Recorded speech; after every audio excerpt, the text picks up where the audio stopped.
So in this video, we're going to look at this problem where we're given that a car has a mass of 2,300 kilos and produces 500 horsepower when travelling at 30 miles per hour. Find the acceleration at this time. All resistance forces may be ignored. Now, we've got a couple of imperial measurements here. We've got the 500 horsepower and the 30 miles per hour. So we're going to need to convert the 500 horsepower into watts, and we're going to have to, or kilowatts, and we're going to have to change 30 miles per hour into meters per second. Okay, so first of all, let's deal with the 500 horsepower. So 500 horsepower. Now I'm going to use my calculator for this. So I'm going to type in 500. So I'm on the Casio ClassWiz here. Then I'm going to press Shift and then number 8 to go into the conversions. Scroll down until I hit power, and then press number 1, which is horsepower to kilowatts. Then press equals, and we should get 372.85, and that's kilowatts.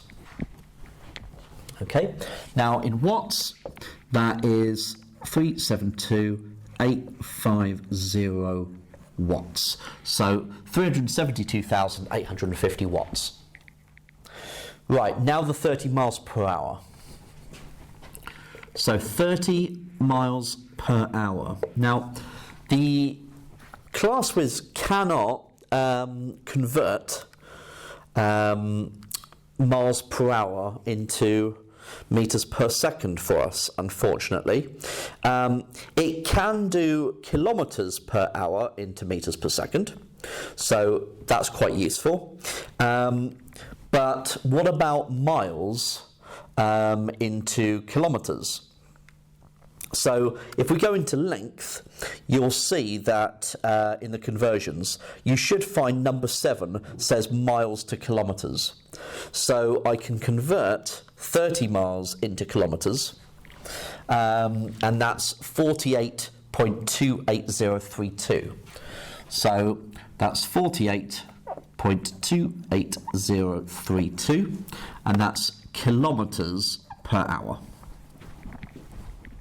Okay, now I've got that, I can convert that. So pressing Shift 8 again, I'm going to go down to velocity, and I'm going to select kilometers per hour into meters per second. So number 1, and I should get 8,382 over 625, so 13.4112, and that's meters per second. Okay, right, good. So now that I've done my conversions, I have the power is equal to the force times the velocity. So with that, we've got the velocity, which is our 13.4112, and we've got our power. So that will allow me to find the force. So the power has to be in watts, so 372,850, and we've got the force times 13.4112.